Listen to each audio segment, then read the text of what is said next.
Creating a bootable drive is easier than you think. For some reason, everyone thinks that it's complicated, but it's not.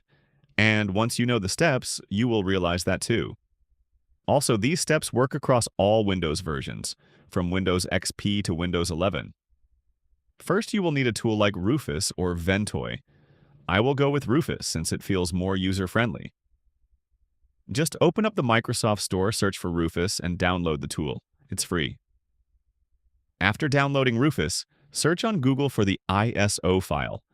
For instance, if you want to create a bootable USB for Windows 10, search for Windows 10 ISO. For Windows 11, search for Windows 11 ISO. Now, just go to Microsoft's official website and download the ISO file. It will ask you a few questions when downloading the Windows 11 ISO. Also, keep in mind that for some older iterations like Windows XP, the ISO is no longer available on Microsoft's official website. So, you will have to rely on third-party sources.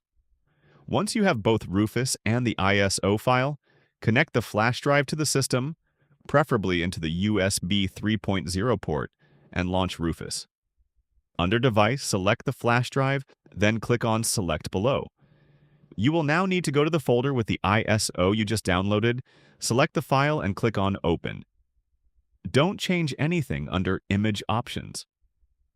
For partition scheme, you have two choices, GPT and MBR. This is where many people get confused. Here's the simple way to think about it.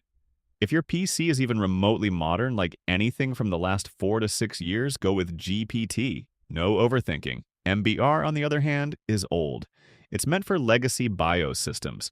So unless you're installing Windows on some very old PC or a very specific setup, you probably don't need MBR at all.